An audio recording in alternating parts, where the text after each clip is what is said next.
Switched on IT is proudly brought to you by Computer Troubleshooters, Toowoomba West, Technology Solved, and Oz Hosting, Cloud Made Easy. This is Switched on IT. I'm Barry. This is the show where we talk about everything IT. Today, many of you may have had some experience before with webinars and maybe GoToMeeting or something like that, where you've had virtual meetings with other people. There's lots of software out there, there are lots of programs out there that allow you to do that kind of meeting, and they've been around for a long time. Things have improved in Australia over the years with faster internet. Years ago, when I was the CEO of a remote Indigenous community in central Western Australia, I was using a virtual meeting program, and it was quite clunky, and we only had satellite internet, but it was still working even under those conditions. So we have much better connections now. And today, Doug and Ray are going to talk about the programs that are out there that you can use to have virtual meetings. And I'm personally quite passionate about the idea of businesses using webinars to meet rather than using up the Earth's resources in fuel and time and all the rest of it. So Doug and Ray are with us today. Hello, gents. How are you? G'day, Ray. Good to see you. Hi there, Barry. Hey, Doug. G'day. Now, I've just been telling the audience that you're going to talk about virtual meetings today. So, Doug and Ray, please talk to us about how we can meet without having to get in the car every time. Thanks, Barry. And that's absolutely true. Online meeting technology has come a long way. In the last 10 years, I think people have been using instant messaging for, really the best part of about 20 plus years now, and now it's sort of extended into online meetings. I think everyone has used consumer grade Skype.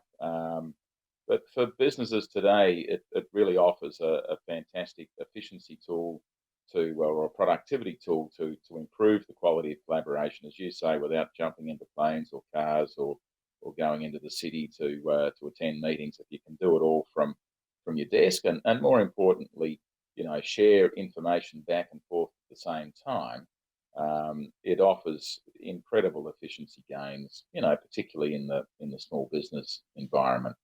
Now, today, our focus will be on the common, I guess, problems or tips and hints that will allow people to make better use of online meetings, and also Ray's going to talk a little bit about the different types of software applications that you can use out there, and what's suitable for small business, and what the larger enterprise and government applications being used might be as well. So I think we've all gone through the agony of trying to join an online meeting, and finding that you're meant to join at 10 a.m. in the morning, and then 15 minutes later people are still phoning in and saying, hey, I can't get this application to work, or something on our network is blocking access to it.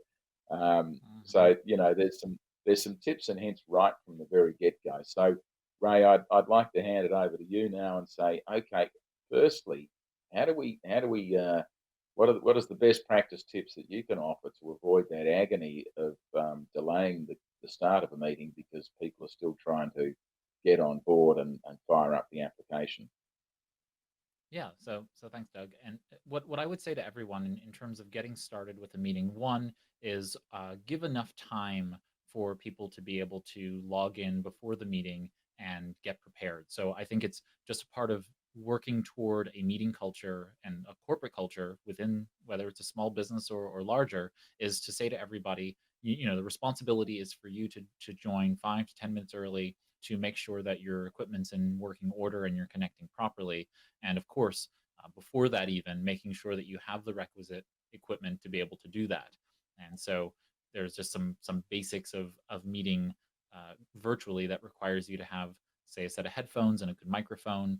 If your headphones don't have a good microphone, and you'll know that by just attending a meeting with a set of headphones and seeing whether or not the people on the other end have a positive experience hearing you, and blocking out any reverb, that is hearing the echo of the microphone from the other person. And so that's not reverb, but anyway, the point is you don't want to hear people from the other side speaking. And so let me take a step back, though, which is to say that if you're hosting a meeting, it's really important for you to go ahead and so what I do, I'll just say what I do. So I go out there and I send everyone a meeting confirmation, and in the meeting confirmation, I actually give them instructions on how to connect to the meeting technology that we're using. So if we're using one particular tool, I will send them instructions for the download for the client, in case you have to install the client beforehand, so that they're not doing it 2 minutes before they're supposed to connect to the meeting. And I also usually send instructions on how to use the tool and where their technical support is for that tool, so that I'm not fielding those questions. I'm paying for this hosting technology. It's so that it makes my life easier and the company more productive. So I should not be spending that time playing tech support. That's what their job is. And so I provide everybody with those three pieces: the connection details, the ability to download a client if it's necessary in those connection details, and then making sure that people know how to connect to how to use the tool, and connect to the support articles on how to use the tool, and finally where to reach out to for technical support when they have issues. And by and large, that really helps to drive people to that content before they meet with me or meet with the company generally, and that helps to ease the way toward the meeting without us having so many problems. So it's just good for us to be able to have some basic meeting etiquette when it comes to getting people prepared for the meeting.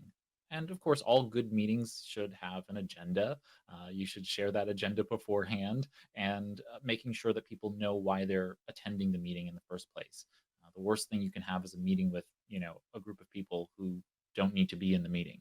You're just going to get low engagement, and you're not going to have a very effective meeting. But aside from that, from the virtual meeting perspective, test your equipment, make sure that people have the right equipment, make sure that you give them the information so that they can correctly connect to the meeting, know how to deal with troubleshooting issues, and then get them to show up early enough to test that equipment. So if they do run into a minor problem, they can fix that before the meeting gets started.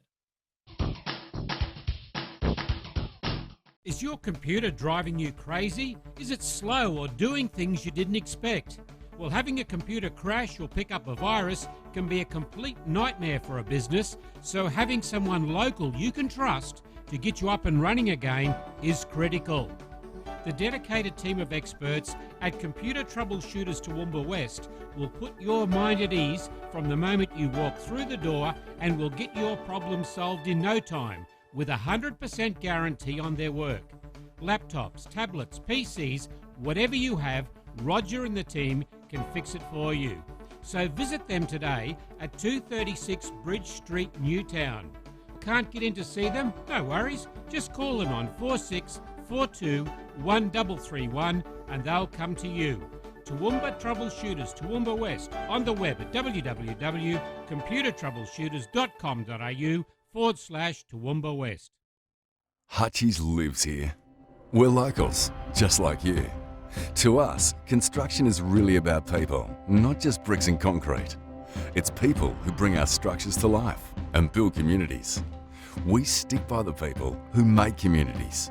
From Toowoomba Rugby League to RACQ Life Flight Rescue Service, Milne Bay Military Challenge, and the Toowoomba Tennis International, Hutchies is proud to back the people who support the region. Oz Hosting is proud to support Switched On IT in bringing practical help to Australian businesses. We're talking to literally hundreds of businesses every day about their IT services, how to make them more efficient, how to make their businesses more efficient, and how to protect their valuable data. If you'd like your IT services securely hosted right here in Australia and expertly managed, talk to Oz Hosting.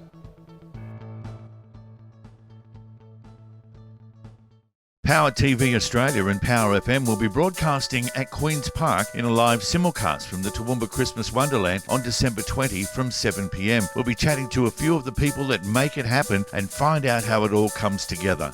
So make it a date, December 20th, 7 p.m. at the Toowoomba Christmas Wonderland for the live simulcast between Power TV Australia and Power FM.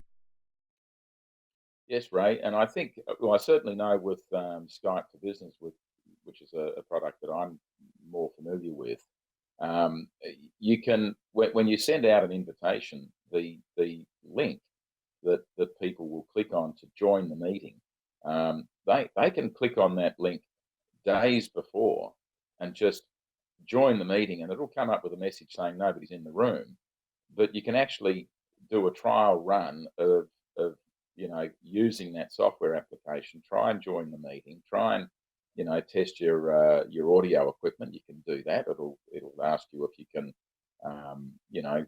hear the audio, those sorts of things, whether your mic is working, and then you can leave the meeting and then come back on the day of the meeting, knowing that you've already done a test run and been able to successfully join that meeting.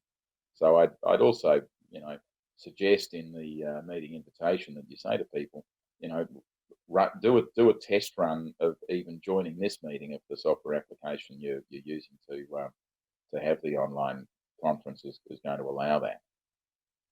Absolutely. Yeah, I think everybody, it behooves everybody, including the meeting host, to log in and make sure that they can log in and they have all the right software. Many times it does require the installation of even a plugin within your web browser or a separate installation of software that's going to download and install.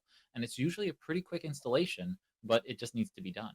And speaking of Skype, there isn't a time when I don't open Skype, because I don't open it as often anymore, but every time I open up Skype, there's an update. And that requires me to have to update the software.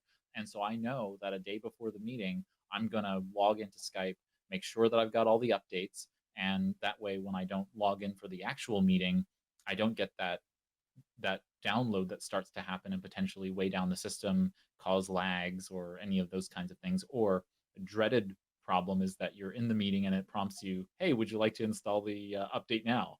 So you don't want those things to happen during the meeting or right before the meeting. So just plan to do it beforehand and get that out of the way. And it's not just Skype that has those issues. All of them can potentially have an update. So make sure that you just get all those updates done beforehand so you don't have issues. Yeah, totally agree. And the common, I guess, online meeting apps for small business. What are the ones that you see out there that are proving popular? Yeah, so if you're within Microsoft Office 365, you've already brought up the Skype, and Skype for Business is now being moved over to Microsoft Teams. And so I'm not quite sure how they're doing the process, but they're transitioning Skype for Business users over to the Office 365 platform. And you probably have some more thoughts on that than I do, more insight into that than I do. But so we have Microsoft Teams, and then on the flip side of that, we have G Suite, and that's the Google Productivity Suite. And within G Suite, we have the ability to do meetings directly from within Google Calendar and its own platform called Google Meet. And so, again, it's completely bundled into the cost of G Suite per user. So there's no additional cost for using Google Meet. Traditionally, people know the consumer side with Google Hangouts, but Google Meet is caked right into the Google app ecosystem. So if you open up your G Suite calendar, you'll just have a drop-down menu that says Add Conferencing, and it immediately adds the Google Meet conferencing details. People can join by video, audio, and by phone audio as well. And so you have those tools. And the newcomer to the market is Zoom.us. And Zoom is a very, very, at least lately, is a very popular product that's gained a lot of market share and just recently went IPO. So they recently got listed on the markets. And they allow you to be able to create an account and have unlimited one-to-one meetings. So if Doug and I were trying to meet one-to-one, we could have a free account, unlimited time together, and we can record and screen share and do all those other features. We can talk about the features later, but the idea is that a one-to-one meeting is completely free. A meeting that is under 40 minutes, and I forget the number of cap on the number of participants, but you can have a certain number of participants under 40 minutes with Zoom also for free. And then after that, you can upgrade to $15 US, and you can have up to 100 participants for as long a meeting as you want. And so very, very powerful new tool. I've been using it alongside Google Meet, and I find them to be both fantastic tools, but with Zoom, I'm capable of doing a lot more in terms of recording. It's a much more solid pipeline, and I just find it to be a great tool there. Doug, this is probably a good time for us to talk about the differences between the U.S. and Australian point of presence or points of presence, and do you want to give some explanation to watchers, viewers, about what they should pay attention to? Sure. The challenge with video conferencing is whether the provider has a point of presence that is close to your particular connection point. So, for example, I'd found over the last few years, occasionally having meetings with a business partner of mine who's located in Japan. And if we ever use the consumer grade Skype, after about 10 or 15 minutes, the line would go quite choppy, and eventually, in a short amount of time, the audio was pretty unintelligible, and you'd either have to stop and reboot it, or you just have to stop. And I think that was probably related to the signal having to go, from Sydney to North America, to Japan, and then from Japan back to North America, and then back to Sydney, and it's that amount of distance is going to inevitably give you some latency, some lagginess. And as soon as we would use the Skype for Business product, so I was using the Office 365 service. I'd send a calendar invitation for a Skype for Business connection, and the difference was like night and day. The quality of the network connection was vastly superior using the Skype for Business, using the consumer grade Skype. And I'd had a similar experience with some other conferencing tools as well, and I think that just means for Australian small businesses that are using a video conferencing tool, just check out the network connection of of your provider, because they may have all the best reviews under the sun, but if they don't have points of presence close to your operating sphere, then you're going to find that inevitably networks are what they are, and the experience might not be so good. The other thing I just quickly add is also with some of these tools, and certainly Skype for Business is one, you get the video conferencing capability, but what if one of the invitees or several of the invitees is their own network, so the network to their building, they might be on ADSL, or they're not on a very good network, and so the audio from them is going to be pretty ordinary. There is an add-on license you can buy for an Office 365 service, which includes a PSTN connection. And in that scenario, if I'm to send out invitations to a meeting, and I've got that PSTN license, which is I think it's only about $5 a month or thereabouts, that will then embed in my calendar invitations a phone number which is local to the recipient's city. So they only need to make a local call, and they can actually hook into the audio part of the meeting via a landline connection. And so that sort of obviates the problem that you can have with a video conference, where some people are going to say, well, it'll be difficult for me to join because I won't be able to ask anyone a question, and the audio will be horrible, it'll be all sort of mixed up. Well, no, you can completely eliminate that with using that PSTN connection. Yeah, and Are you familiar with that? Yeah. Yeah, and actually, so built into the Pro license of Zoom, you're actually given a whole series of numbers. So your local numbers, and then they have all of the international numbers available for you to dial into that conference line. And so it's actually a part of the feature of paying for Zoom. So it's really really helpful. And I think if you're on the Skype if you're in the Microsoft Office 365 ecosystem, I think that's a really great feature to add on, because it really does help. That even if you're on video and you're having poor video quality, that is video latency or otherwise, you can just dial into the phone number and then have clear audio. And I think of all the things that matter when you have a video meeting, is that audio is the most important aspect of it.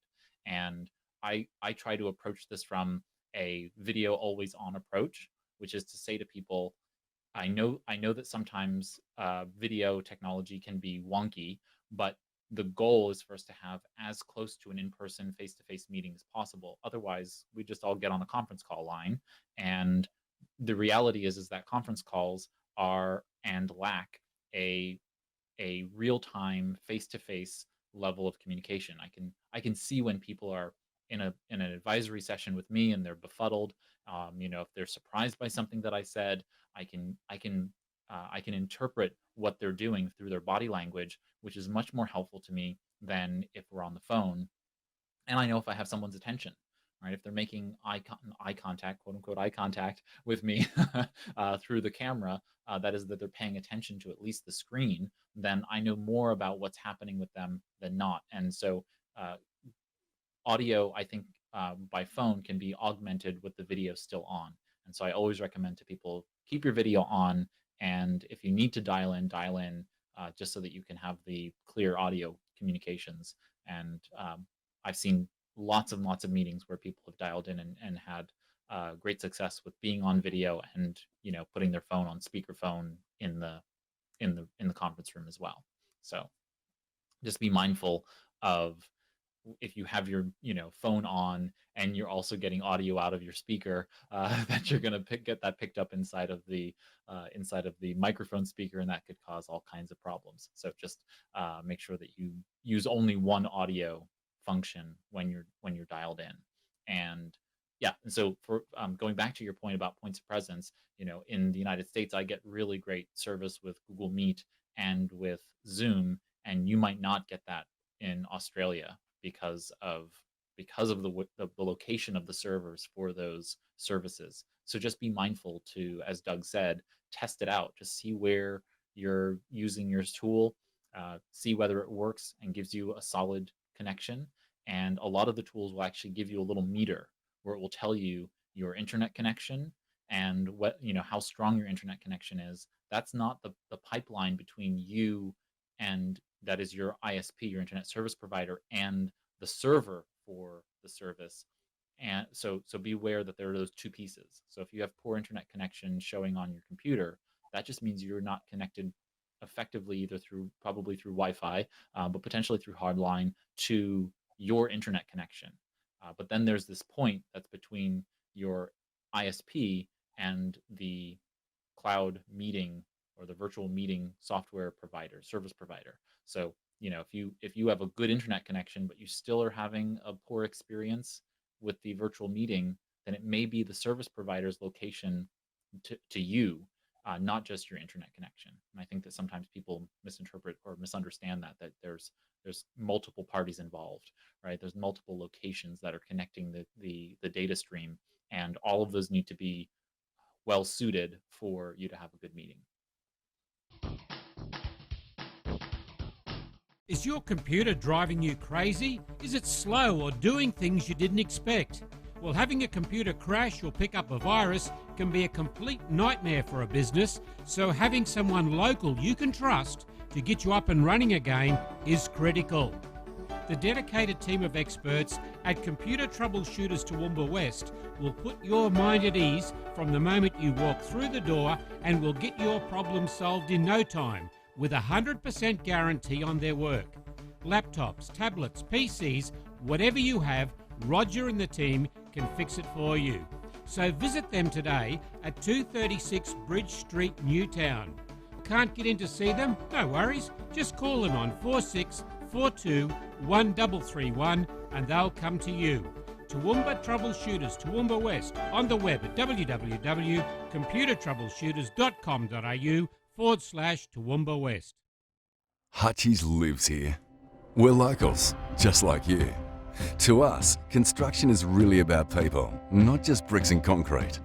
It's people who bring our structures to life and build communities. We stick by the people who make communities. From Toowoomba Rugby League to RACQ Lifelight Rescue Service, Milne Bay Military Challenge, and the Toowoomba Tennis International, Hutchies is proud to back the people who support the region. Oz Hosting is proud to support Switched On IT in bringing practical help to Australian businesses. We're talking to literally hundreds of businesses every day about their IT services, how to make them more efficient, how to make their businesses more efficient, and how to protect their valuable data. If you'd like your IT services securely hosted right here in Australia and expertly managed, talk to Oz Hosting.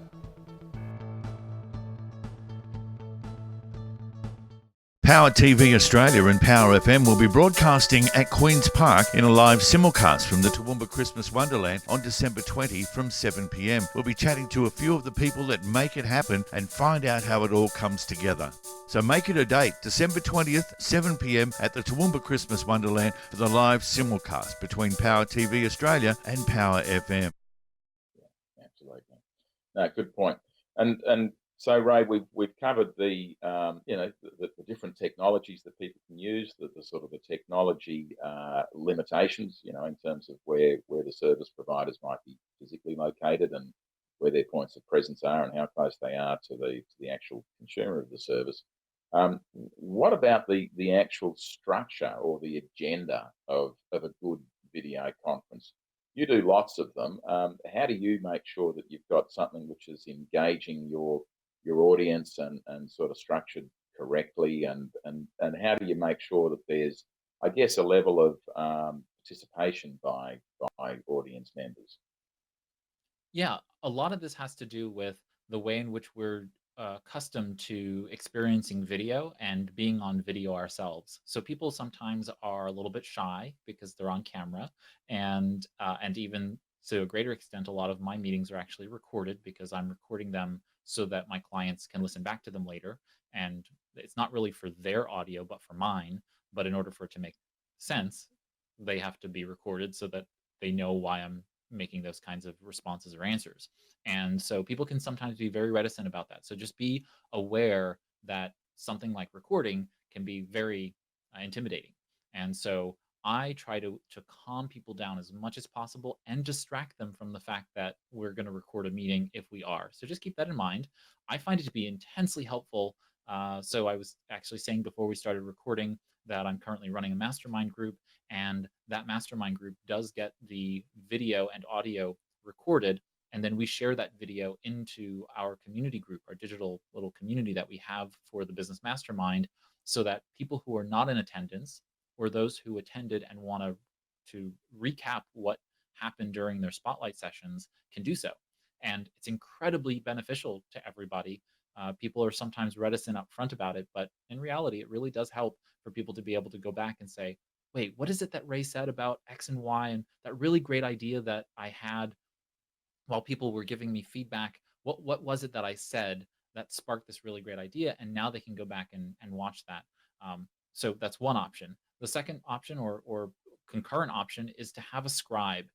You really want to engage everybody in the meeting by giving everyone a role, or as many people roles in the process. So frequently what I will do is I'll say, hey, Susan, can you be the scribe for the meeting? Can you take notes for the meeting? And just start volunteering people to different roles within the meeting. So someone could be the scribe.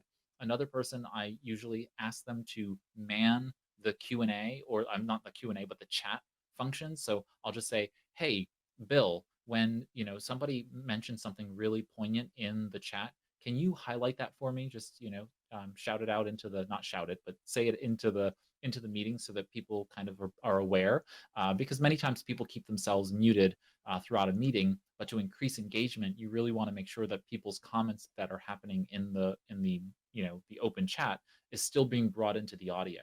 And so I really like that idea of being able to say, oh, you know what? Gloria said X about this, and that's a really great thought. And we should probably discuss that at some point later in the agenda. And what I will sometimes do also to increase engagement is I will paste the agenda items as we start talking about them so that as people are talking, there's actually chat going on that is concurrent with the spoken conversation that's happening. Because some people will be less likely to audibly make a comment, but they will type the comment in that way, and then the chat monitor, so to speak, he or she can then read those out to folks and is empowered to do so, so that everybody gets into the conversation even when they're uncomfortable with it. But really doing as much as you can to increase engagement in the video and audio for people is how you'll be able to have a great meeting. And finally is giving everybody responsibility to present something. So if you're attending the meeting, you're attending the meeting for a reason. And I always like to be able to have as many people present something during the meeting that is the point of question or the decision point or some kind of outcome. They're trying to educate us about something, persuade us about something. And I always ask them, what visual are you going to be providing to me? Are you going to show me a demo of a product, 3D rendering, 3D printed rendering of something that you want to show us and have us do critique or feedback on? Are you going to pull up your screen to screen share and show us a slideshow or some kind of design? Or even today is another good example. We just had someone, multiple people in the mastermind group, just pull up their Word document on screen that they wrote up as their primary presentation material. So they were pulling up on screen just words in so that we were all seeing the same words at the same time, and then we could see them modifying that document in real time so that the outcome was all of our input and we could see that all collaboratively. And so it can be very, very powerful and engaging because it's helping to have a multi-sensory experience, right? You're using a number of different faculties in the process of making sure that you're reading on screen, but you're hearing the conversation, and it really helps challenge those folks who are in the meeting to be engaged. So those are my thoughts. I think there are lots of ways in which you can further engage audience members, not as audience members, meeting attendees, but the idea here is to do as many different things to get people engaged in the process as possible. Yeah. And I guess it's always nice too to get everybody to introduce themselves, but there's got to be a practical limitation to that. How do you handle that part of the process?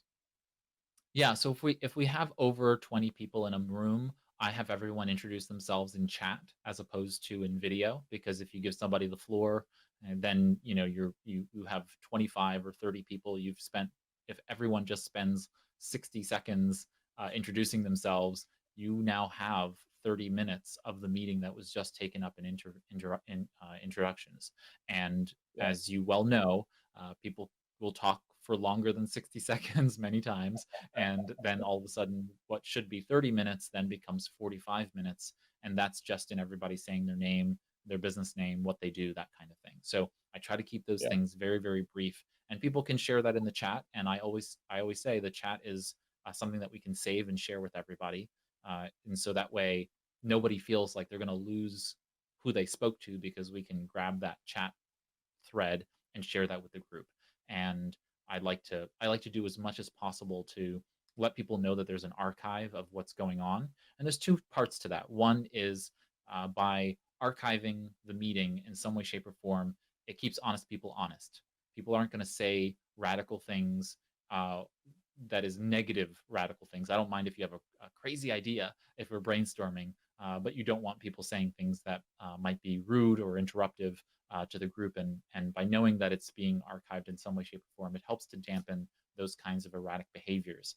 And so there is some social engineering there involved. And the other side is that then people can focus on engaging in the meeting. If they know they're not going to miss something, they can always go back to what was done in the meeting and replay it or reread what was in the meeting by virtue of archiving in some way, shape, or form. So I think it's important to give people to the level that they want that opportunity. If you're doing some top secret, secret meeting about your product design, and you don't want it recorded, you don't want it recorded. So that's fine. And so people need to maybe take more copious handwritten notes and plan to share those handwritten notes with each other or some other mechanism outside of the video meeting. So, some people just have different requirements, but I feel like for your general meetings, it's really helpful to have documentation. And what I also find to be important is that, especially in a small business, those meeting notes, not necessarily the video, but the meeting notes really do help create an institutional knowledge. And so making sure that those get added to your CRM or being added to your knowledge management system in some way, shape, or form, so that you're able to hand that off to a future person. When somebody leaves your company, you're able to then pass that on to the next person and say, here goes the last 4 or 5 meetings with this client, or the last 4 or 5 meetings with the marketing team, and this is what we discussed. So that person can look at kind of what has happened institutionally and then be better empowered to run with whatever charge they have. Yeah, no, I totally agree. Power TV Australia and Power FM will be broadcasting at Queen's Park in a live simulcast from the Toowoomba Christmas Wonderland on December 20 from 7 p.m. We'll be chatting to a few of the people that make it happen and find out how it all comes together. So make it a date, December 20th, 7 p.m. at the Toowoomba Christmas Wonderland for the live simulcast between Power TV Australia and Power FM.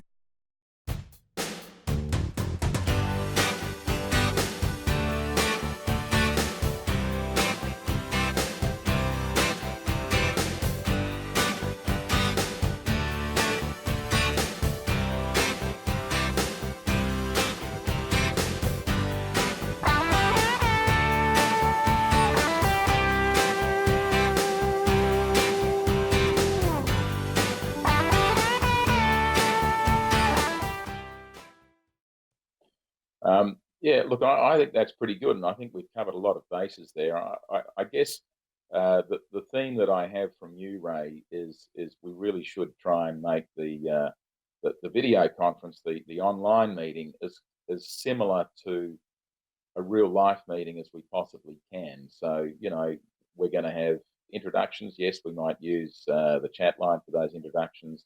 A good agenda, a little bit of small talk, as we all do when we engage in a meeting, and then try and have it as I guess as interactive and as I guess non-static as possible. So I get the sense, Ray, that you're not just doing a PowerPoint screen after screen presentation. You're really sort of engaging with people and doing work actively on screen to make sure that people get the maximum value from that. Yeah, and I even go so far as to guide people when we start the meetings that I have a number of hand signals that allow people to know kind of where they are. So, for example, if we're staying on agenda and coming within time, I will frequently do a T, meaning that we're coming up on time for that section of the agenda.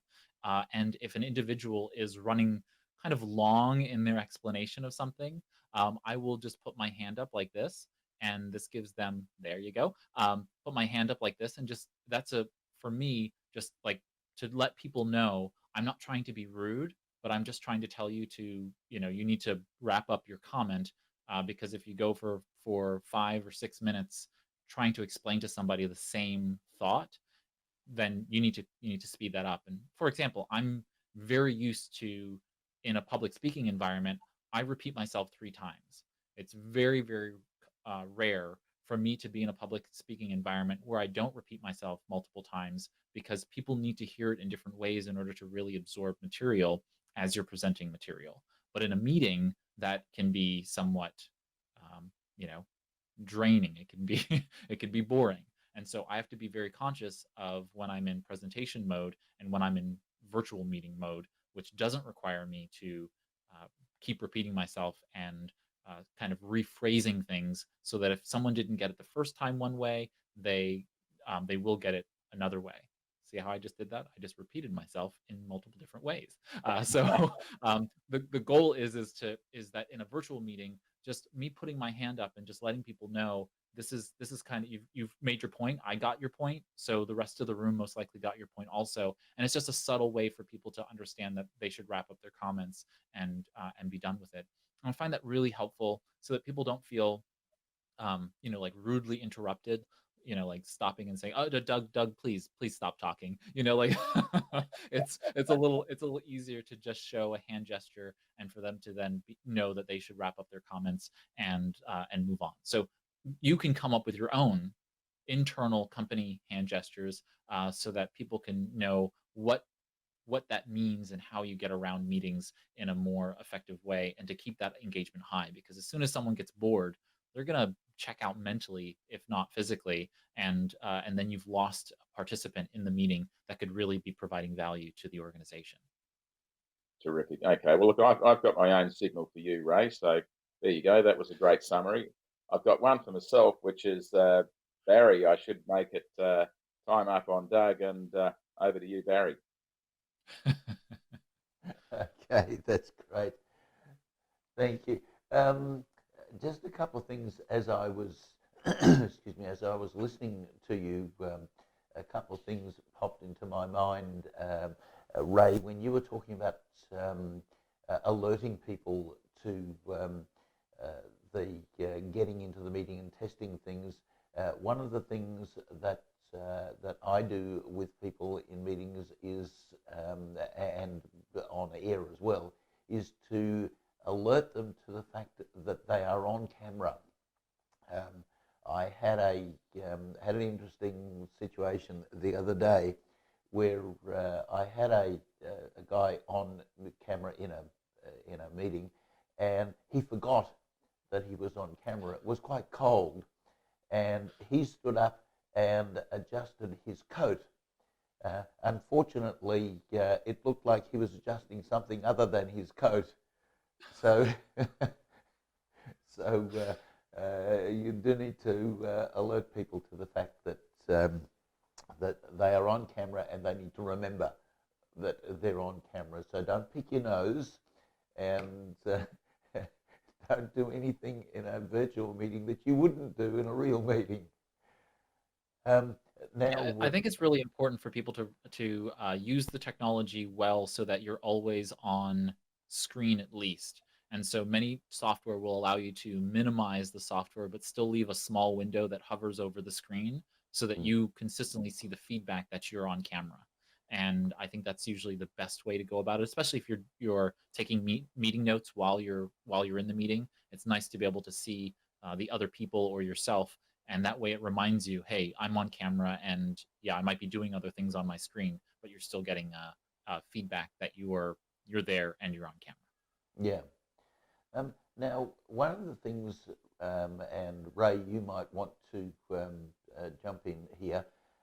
One of the things that I'm quite passionate about is the extent to which businesses use technology that we have in order to mitigate some of the problems that we create with things like meetings where we're flying all over the country and we're driving our cars all over the country to meetings, and using the technology to save the planet, so to speak. Talk to us a little bit about that. Well, first and foremost, I think that whether I'm speaking, no matter what government I'm speaking to, I always say to every government official that internet broadband access to the internet is a small business right, not a privilege.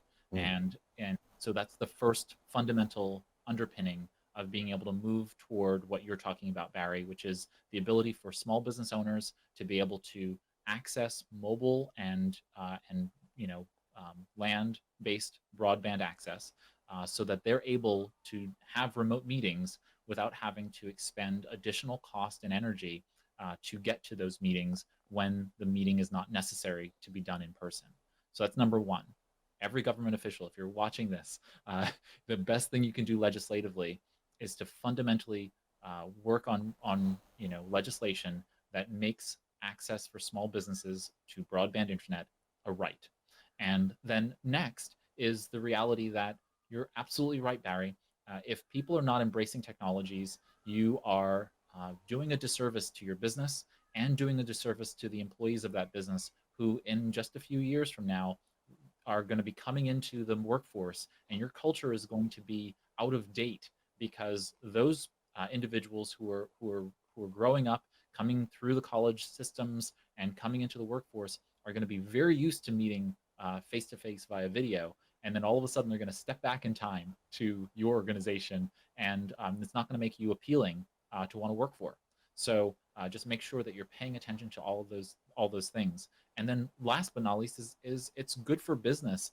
There's lowered costs, right? There's increased productivity, and yes, you get the tangential benefit of improving our Earth's ability to continue to sustain our life on it. So I consider that a tertiary benefit to the business. Although as a resident of the planet, that's a primary concern of mine. But to the business, it ends up being a kind of a third string, priority. But really, upfront, you're going to have greater cost reduction, so your bottom line is gonna be better, and you're gonna increase productivity because you don't have someone who's gonna have to go out and do sales calls that's gonna take them off and off site for days at a time. They can recoup all of that time and do back to back to back sales calls. They can have lots of meetings, and you can also access better qualified candidates to work at your company if they're capable of working remotely, even if it's part time. Say that you have people who sometimes live in a remote region. They can come into the office on a lesser frequency, and now connect remotely when they can just work from home, and so on and so forth. So you get a lot of advantages. I don't discount the value of in-person meetings, but I think the vast majority of what we do today is inefficient, costs not only to the business's bottom line, but then also costs the planet. Yeah, and in an Australian context, we have huge distances remotely that that we have to cover. And my experience as the CEO of a remote Indigenous community, where we were 380 kilometres from the nearest town, the advantages of being able to connect, for example, with our electrician and talk to him about the problems that we had on the community, and when we built a new store on the community, being able to connect with the architect and talk to the architect about the building, rather than having to have him travel all the way out to the community to meet me and talk to me about it in an Australian context, is just huge. Yeah, we have those same vast distances here in the States. I've today I had meetings with people on both sides of the coasts and in the center of the country, and imagine having those face to face. It would have required me probably 10 hours of plane travel. Mm. It would have taken 2 days for me to be able to have all of those meetings face to face. But being able to do that by video meeting, by virtual meeting, gave me the latitude to just plunk my rear in my seat in my office and do all those meetings, and they were just as rich and useful to us all. And they're the only downside, I think, is dealing with time zones, because time Yeah. zones can be a little tricky with virtual meetings. But just keep that in mind, and I think otherwise you get a really really great advantage by being able to have virtual meetings and meet without having to do all that travel. Yeah, and mind you, we've demonstrated fairly adequately here that we can jump across multiple time zones internationally and still have a meeting like this. And this basically is a virtual meeting that we are having. Yeah, I think we're over 10 time zones difference. So if we can do it, anybody can. Yeah, that's right. Yes. Okay, that's terrific. Any final words from either of you? Not from me, Barry. That's that's a great summary, and yeah, we're a sort of a shining example, I guess, of how effective online meeting video conferencing can be. Mm. Well said. All right. Well, there you have it. We have discussed in a fair amount of detail today, and we'll probably come back another time and talk about some other aspects of virtual meetings as well. But for now, if you want to know anything else about virtual meetings, if you want to explore the technology, or you've got any questions about how to use it or how it can benefit your business, jump online, send us an email, get into our contact form, send us some kind of contact, ask us any questions you want, and we'll pass them on to Doug and Ray and get them to talk about and answer your questions for you. This has been Barry for Switched on IT. We'll catch you again next week.